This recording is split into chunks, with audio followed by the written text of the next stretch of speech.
Hello! Hi అండి. అందరికీ నమస్కారం. Welcome to our channel world famous kitchen food. ఈరోజు మనం తమలపాకుతో రెసిపీనైతే ప్రిపేర్ చేసుకోబోతున్నాం. తప్పకుండా ట్రై చేయండి. ఇక మనకు ఈ రైనీ సీజన్ వచ్చిందంటే చాలు పిల్లలకి, పెద్దవాళ్ళకైతే జలుబు ఇలా చాలా చాలా ఇన్ఫెక్షన్స్ అయితే వస్తూ ఉంటాయి. అలాంటి సమయంలో మనం ఇలా చాలా అంటే చాలా మంచి బ్రేక్‌ఫాస్ట్‌నైతే ప్రిపేర్ చేసుకోండి. ఇలాంటి వాటికి మనకు చాలా దూరంగా ఉండవచ్చు. ఎలాంటి ఇన్ఫెక్షన్స్ రాకుండా చాలా హెల్తీగా ఈ ఫుడ్‌నైతే ప్రిపేర్ చేస్తున్నాను. తప్పకుండా ట్రై చేయండి. అలాగే ట్రై చేసి ఎలా ఉందో కామెంట్ బాక్స్‌లో కామెంట్ కూడా చేయండి. ఇక దీనికోసమైతే ముందుగా నేనైతే రైస్ ఫ్లోర్‌ని తీసుకున్నాను. 2 గిన్నెల వంతుగా అనగా 2 కప్పుల వరకైతే రైస్ ఫ్లోర్‌ని తీసుకొని దానిలో సగం వంతుగా రాగి ఫ్లోర్‌నైతే తీసుకోండి. ఇలా రాగి ఫ్లోర్‌ని తీసుకొని అలా చిటికెడు జీలకర్రనైతే తీసుకోండి. మీరు జీలకర్రకి బదులుగా వాముని కూడా వాడవచ్చు. ఇలా తీసుకొని చక్కగా తగినంతగా వాటర్ వేసేసి చక్కగా కలుపుకోండి.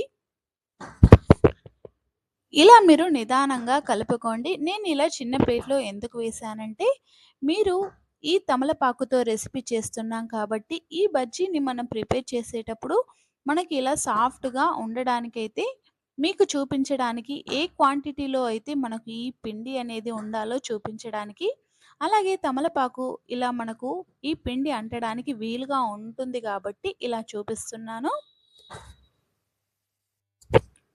మీరు కూడా ఇలా పిండినైతే ఈ క్వాంటిటీలో ఉండే వరకైతే కలుపుకోండి.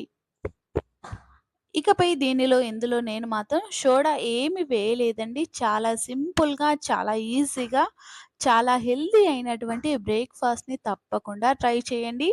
పిల్లలు తమలపాకులంటే ఇష్టపడని వారు కూడా ఇలా చేస్తే గనక ఇష్టపడి మరీ తింటారు. ఇలా మీరు వీక్లీలో వన్స్ అయినా ఈ రైనీ సీజన్‌లో తింటే గనక మీకు ఎలాంటి ఇన్ఫెక్షన్స్ లేకుండా చాలా హెల్తీగా ఉంటారు. ఇక దీనికోసం అయితే మనం ముందుగా పిండినైతే ప్రిపేర్ చేసుకున్నాం కదండీ! ఇందులో మనం తీసుకున్నటువంటి తమలపాకునైతే వేసుకోండి. ఈ తమలపాకుని మనం తీసుకున్నటువంటి పిండిలో స్టఫింగ్ అయితే చేయాలండి. మనకు ఈ పిండి అనేది ఎక్కువగా అంటాల్సిన అవసరం ఏమీ లేదండి. జస్ట్ అలా ఉంటే సరిపోతుంది. చూసారు కదండీ! ఇలా మీరు కూడా ఇలా రోల్ చేసుకోండి. ఇలా మనం ఫ్రై చేస్తునేటప్పుడు ఈ రోల్ అనేది ఊడిపోతుంది కాబట్టి, మీరైతే ఈ స్టిక్‌నైతే తీసుకోండి. ఈ స్టిక్‌కి బదులుగా మీరైతే వేప పుల్లని తీసుకున్నా కూడా పర్వాలేదు. చాలా హెల్తీగా ఉంటుంది. ఇలా మీరైతే ఈ స్టిక్‌నైతే తీసుకొని ఇలా పెట్టేయండి. మనకు రోల్ అనేది ఊడిపోకుండా చాలా చక్కగా ఉంటుంది. ఇక ఆ తర్వాత స్టవ్ పైన ఒక ప్యాన్ పెట్టేసి ఆయిల్‌ని వేసుకోండి. ఆయిల్ కూడా మనకు దేనికి ఎక్కువగా పట్టదండి. చాలా తక్కువగానే పడుతుంది. మనకు ఆయిల్ అనేది చక్కగా హీట్ అయ్యే వరకైతే ఉంచుకోవాలి. ఆయిల్ అనేది హీట్ అయిన తర్వాత మనం రోల్ చేసి పెట్టుకున్నటువంటి తమలపాకు బజ్జీనైతే ఇందులో వేసుకోవాలి. మనం ఇలా బజ్జీలు వేసేటప్పుడు మాత్రం తప్పకుండా హై ఫ్లేమ్‌లోనే ఉంచండి.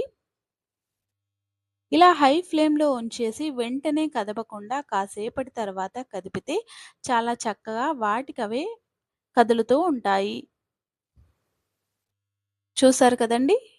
చాలా అంటే చాలా బావుంటాయి. ఈ రాగి ఫ్లోర్‌తో మనం చేస్తున్నాం కాబట్టి, రాగి ఫ్లోర్ విత్ తమలపాకు ఈ రెసిపీని తప్పకుండా మీరు ట్రై చేయండి. ట్రై చేసి ఎలా ఉందో కామెంట్ కూడా చేయండి. చాలా హెల్తీ అయినటువంటి రెసిపీ. మనకు కలర్ కోసమైతే చూడకండి. నేనైతే ఇందులో పసుపుని కూడా వేయలేదు. ఫుడ్ కలర్‌ని కూడా వేయలేదు. టేస్ట్ మాత్రం చాలా అంటే చాలా అద్దిరిపోయింది. మీరు కూడా ట్రై చేయండి. ప్రతి ఒక్కరు ఇలా తిన్నారంటే మళ్ళీ మళ్ళీ ఇలాగే ప్రిపేర్ చేసుకోవాలనిపిస్తుంది. ఎందుకంటే చాలా హెల్తీ అయినటువంటి ఫుడ్ కాబట్టి. ఇక తమలపాకుని రోలింగ్ చేస్తూ వేసుకోవడం ఇష్టపడని వాళ్ళు ఇలా మీరైతే 4 పీసెస్‌గా తీసుకోండి. ఇలా తీసుకొని మనం చక్కగా ఈ పిండినైతే స్టఫింగ్ చేస్తూ వేస్తే సరిపోతుంది. ఇలా మనం పిల్లలు గానీ, పెద్దలు గానీ ఇలా ఒక్కసారి మనం వీక్లీలో 1 ఆర్ 2 టైమ్స్ తిన్నారంటే, మనకు ఎలాంటి ఇన్ఫెక్షన్స్ లేకుండా, జలుబు లేకుండా చాలా అంటే చాలా బావుంటుంది. చూసారు కదండీ! చాలా అంటే చాలా బావుంది. సోడా కూడా వేయకుండా చాలా పొంగుతూ వస్తున్నాయి. మీరు కూడా ట్రై చేసి ఎలా ఉందో కామెంట్ బాక్స్‌లో కామెంట్ అయితే చేయండి. ఇక మా ఈ వీడియో గనుక మీకు నచ్చినట్లయితే తప్పకుండా లైక్ చేయండి, షేర్ చేయండి, సబ్స్క్రైబ్ చేసుకొని మాకు సపోర్ట్ చేయండి.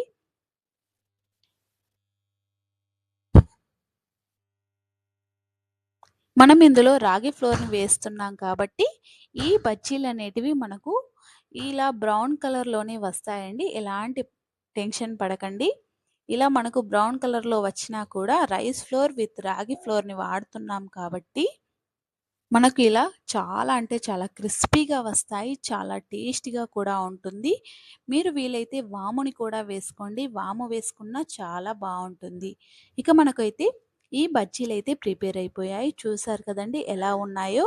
చూస్తేనే నోరూరిపోతుంటే వెంటనే ఇంట్లో ప్రిపేర్ చేసుకోండి. ఇవైతే ముందుగా వేసుకున్నటువంటి తమలపాకు స్ప్రింగ్ రోల్స్ అండి. ఇక తర్వాత వేసుకున్నటువంటివైతే తమలపాకు బజ్జీలు. మీకు ఏ విధంగా ఈజీగా ఉంటే ఆ విధంగా అయితే వేసుకోండి. ఒకసారైతే మీకు చూపిస్తున్నాను ఎలా ఉందో. చూసారు కదండీ! చాలా అంటే చాలా క్రిస్పీగా వచ్చాయి. మీరు కూడా ట్రై చేయండి. Thank you for watching.